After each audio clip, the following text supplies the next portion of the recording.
Hey there, Claudia King here, founder of Automio, creator of Scale Up, and award-winning legal entrepreneur. In this video, I'm going to be sharing with you the 5 biggest mistakes I see law firms making with their websites. So let's get started.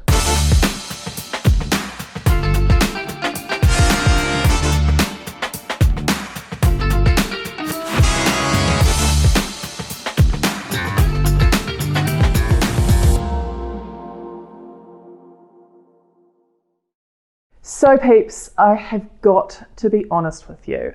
Most law firm websites really piss me off. This is what I reckon has happened somewhere in the past. One law firm, one time, many years ago, created a really crappy website. And then all the other law firms came along and saw that website and copied it. And in this day and age, there really is just no excuse for a crappy website. Maybe you are a law firm owner who has a website and you're really frustrated with it because you can't make changes to it yourself. Nobody on your team can make changes to it because you have a website company and they make all the changes to it, but you have to wait for weeks for them to make changes, and as a result, you really just can't see the value in having a website because it's not even up to date. Or perhaps you have a reasonably good website, but you aren't really getting any inquiries or clients through it, so you're not really sure what the value is in having one. So here is the thing. Back in the day when I had my law firm, I had a terrible website. It said that we had every legal service under the sun. It talked about how much experience we had. It talked about how much we value great client service. Does this sound familiar? It's kind of like every law firm website in the world, right? So it was not a good website. I didn't know how much traffic was coming to it. We didn't really get any inquiries from it. We didn't really ever update it. We initially started putting new blog posts and things on it, but we didn't really see any results from doing that. So it kind of just sat there. I don't really know if anybody went to it other than other lawyers who were looking for our address because they needed to send us something in the mail. So that was what our website was like. But then I learned some more about the mistakes that I was making with my website, and I made some key changes. And those changes were super important because the result of those changes was that we ended up driving over 7 figures worth of legal work through our website every year. So let me tell you about what the 5 biggest mistakes are that law firms are making with their websites. So mistake number 1 is that you're using a website company. If you have a law firm website and you can't make changes to it, or someone on your team can't make changes to it, then you are sitting dead in the water. You need to have a website that you can quickly update, whether it's adding a new team member, whether it's changing an image, whether it's adding a new blog post or a video. You need to be able to make quick changes to it.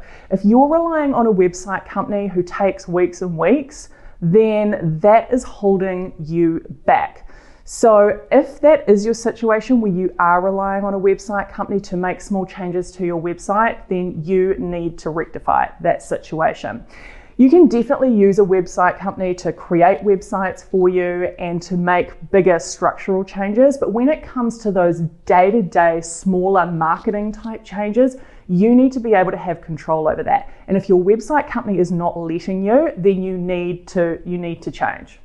Mistake number 2 is that your website focuses on the areas of law that you do. Now, as lawyers, we think about the law in different areas like criminal and employment and commercial and family, and it makes a lot of sense to us as lawyers. That's how we practice law. We practice in different areas. But clients don't think that way. Clients think about things in terms of problems, not in terms of areas of law. Okay, so you need to be able to figure out how you can better structure your website around the problems of your client, not based on the areas of law that you practice. So for example, a client who has an employment law problem is not going to say, I've got an employment law problem. The client's probably not even going to use words like employer and employee. The client is probably going to say something like, my boss fired me today. So those are the sorts of problems that you need to base your law firm's website around. You need to structure it around those sorts of problems rather than the areas of law that you practice in. Remember, your website is there, it's not for you, it's there for you to get new clients. It's there for your clients, it's there for people who are interested in working with you. So you need to be able to explain what it is you do in a way that suits them. So mistake number 3 is that law firm websites say the wrong thing. So here's the honest truth. Clients do not care about you. Clients care about themselves. So that means they don't care about where you went to law school or how many degrees you have or how many years experience you have, or the citation of some case you once appeared in the Court of Appeal. They do not give a shit, okay? What they care about is themselves. They care about how you're going to solve their problem. And if your website doesn't explain that to them in a way that resonates with them, then they're probably going to leave and they're not going to call you. So you might be saying, well, how can I explain to a client on a website how I will get them a result? And so there's a really easy answer to that, and it is get a copywriter. Now this really cracks me up, because law firms, sometimes I talk to law firms who spend 20, 30 grand on getting a really basic, usually shitty new website, but they will not fork out a few grand to get a copywriter to write the words for the website. And I believe that the words on the website and what the messages are far more important than the overall kind of look of the website. I believe that words matter most.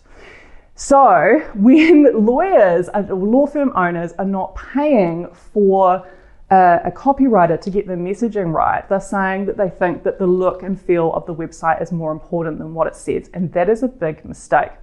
Now, the reason why lawyers often get the words on the website wrong is that lawyers believe that they are good writers, and they are. They're great writers, they're great at writing contracts and legal opinions and legal documents and court documents, absolutely. Marketing purposes is a completely different skill set, and that is not taught at law school, and it's not taught as part of learning to be a lawyer either. So when it comes to creating the words and creating the text and the writing and the copy for your website, you really need to get a copywriter to do that for you. And my next tip is that when the copywriter comes back and has written copy for your website, please don't get out a red pen and change it all. You need to remember that a copywriter is an expert in writing marketing messaging, and they are writing that messaging for your client, to appeal to your client, not to appeal to you.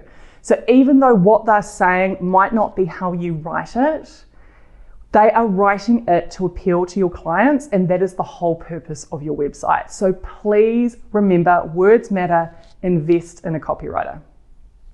Mistake number 4 is law firms use really boring images on their website. Seriously, if I see another photo of a gavel or of the scales of justice or of some old books in a library, I am seriously going to vom. Images matter as well. I don't think they matter as much as words, but they do matter. And you want to be using images that really promote your law firm and who you are, what you stand for, what your vision is, what your mission is. So to promote those things, you really need images of you and your team and possibly some clients, if that's a possibility, to show who you are and what your personality is. Showing photos of things like cows, of the beach, of cityscapes, those things probably do not promote who you are and what your vision is and what your personality is. So what that means is that you have to stop hiding and you need to go and pay for a photographer to get some really good photos of you. Now explain that they're for a website because they will be able to, set you up in photos and position you in a way that's going to be really good for website photos. Mistake number 5 is you're not capturing leads on your website. So a lead is when somebody who comes to your website gives you their email address in exchange for a valuable piece of content that you are giving away on your website. And the great thing about that is that, if you've got a whole lot of people coming to your website and they're leaving without contacting you, then there's no way you can ever contact them because you don't know who they are. But if they come to your website and they see something that they want and they're willing to give you their email address in exchange for a valuable piece of content, like a guide or a PDF or a checklist, for example, then it means you've got their email address and you can contact them. You can start to nurture a relationship with them by sending them some more emails and building up trust with them and positioning yourself as an expert in their eyes. So most law firm websites have no lead magnet. They have no way of capturing contact details of people who are coming to their website. Once you've got the contact details of somebody, like I said, you can start building a relationship with them. You can start to also do some more, advanced marketing as well, so that when they go off onto Facebook to watch some cat videos, you can target them with ads on there. You can show them a blog post that you've written that relates to the page that they've visited on your website, so that they will come back to your website and then they will be more likely to contact you. So if you don't have something on your website that is allowing you to generate leads, like a lead magnet, then that is really something that you want to prioritize. To recap, the 5 biggest mistakes that I see law firms making with their websites.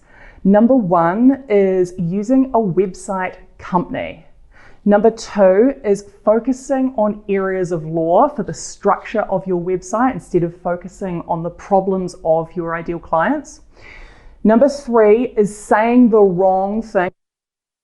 Remember, that's about you're focusing on you rather than on how you can solve the client's problem.